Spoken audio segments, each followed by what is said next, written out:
Hello and नमस्कार from here out. आज हामीहरू भर्खरै रिलिज भएको मुभी महाभोजको रिभ्यू गर्न गइरहेका छौं। महाभोज फिल्मका डाइरेक्टर दिनेश राउत रहेका छन्। दिनेश राउतको लास्ट मुभी पुजार सार्की रहेको थियो।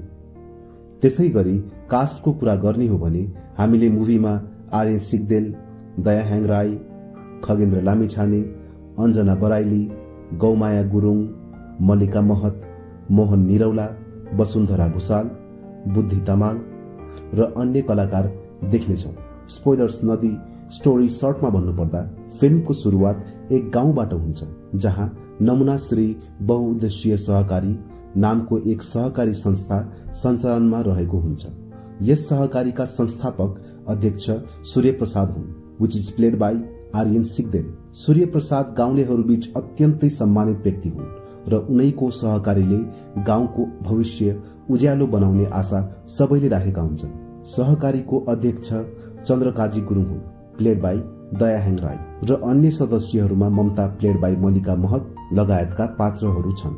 विश्व प्लेड बाई खगेन्द्र लामिछाने र शान्ति प्लेड बाई अञ्जना बराइली आर्थिक समस्यामा संघर्ष गरिरहेका हुन्छन्। कथाको मुख्य केन्द्र यी पात्रहरूकै वरिपरि हुन्छ। सहकारीमा भएको ठगी, बेथिति र त्यसले सर्वसाधारणलाई पुर्याएको अन्याय र भ्रष्टहरूलाई खोज्दै न्याय दिलाउने संघर्ष यस फिल्मको मूल कथा हो।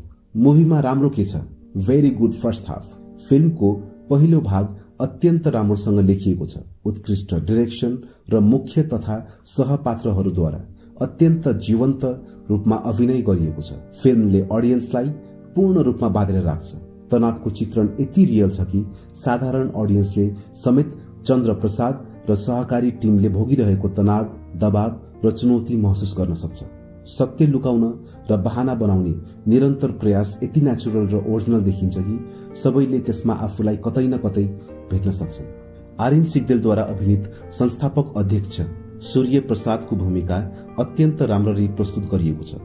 उनले आफ्नो चरित्रलाई पूर्ण रूपमा न्याय गरेका छन्। राजनीतिक परिवर्तन, उनको उच्च महत्वाकांक्षा र लोभ स्पष्ट रूपमा झल्किन्छ।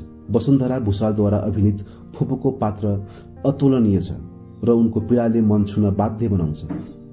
विश्व र शान्तिको आर्थिक संकट उनीहरूको आवश्यकता र शान्तिको स्वार्थी स्वभावलाई पनि उत्कृष्ट ढंगले देखाइएको छ। धनमायाको रूपमा चन्द्रकाजीकी श्रीमतीको अभिनय पनि शानदार छ। संक्षेपमा भन्नुपर्दा हरेक पात्रले आफ्नो भूमिका अत्यन्तै सान्दर्भिक र सूक्ष्म रूपमा निर्वाह गरेका छन्। Background music, cinematography, culture, village life, landscape सबै कुरा टु द पोइन्ट छन्। तर जब फिल्म दोस्रो भागमा प्रवेश गर्छ, फिल्मको पेस सुस्त हुँदै जान्छ। स्टोरी बिस्तारै आफ्नो पहिलाको ग्रिप गुमाउँदै जान्छ। भ्रष्टहरूलाई पत्ता लगाउने प्रयासहरूसँग दर्शक इमोसनली कनेक्ट हुन सक्दैन। फिल्मले देखाउन सक्ने होप पूर्ण रूपमा छुटेको महसुस हुन्छ। क्लाइमेक्स यस्तो हुन सक्थ्यो जसले दर्शकलाई झस्काउँथ्यो, तर क्लाइमेक्स त्यो स्तरसम्म पुगेन। मृत्यु, पीडा र लगातार हुने यातनाहरूलाई उचित न्याय दिइएन। पात्रहरूको ट्रान्जिसनलाई समय नै दिइएन। कथा यति छिटो अगाडि बढाइयो कि फिल्मले दिन खोजेको सन्देश सम्पूर्ण रूपमा प्रकट हुन सकेन। राजनीतिक शक्ति, पैसा र प्रसिद्धिको प्रयोगले कथामा पक्कै पनि अझ ठूलो प्रभाव पार्न सक्थ्यो, तर त्यो सम्भावनाको उपयोग भएन। फिल्मले क्लाइमेक्समा अझ धेरै समय दिन सक्थ्यो।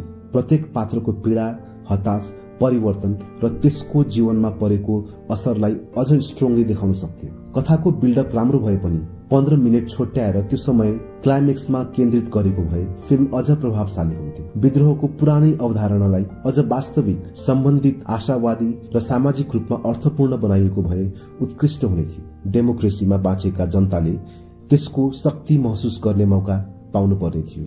कहिलेकाहीँ सूर्य प्रसाद प्लेड बाई आर्यन सिग्देलको पात्र त्यस्तो लाग्छ जसलाई हामीले पहिले कतै देखिसकेका छौं। एकजना परिचित जस्तै लाग्ने पात्र। धन्न उनी पत्रकार थिएन। ओभरअल मैले महाभोज हेर्दा निकै रमाइलो अनुभव गरे। यद्यपि केही त्रुटिहरू थिए। कथाले हाम्रो देशले अहिले भोगिरहेको ज्वलन्त विषयवस्तुलाई उठाएको छ र त्यो यथार्थ प्रभावकारी रूपमा प्रस्तुत गरिएको छ। चलचित्रले वास्तविक ठग को हो भन्ने पनि देखाउँछ।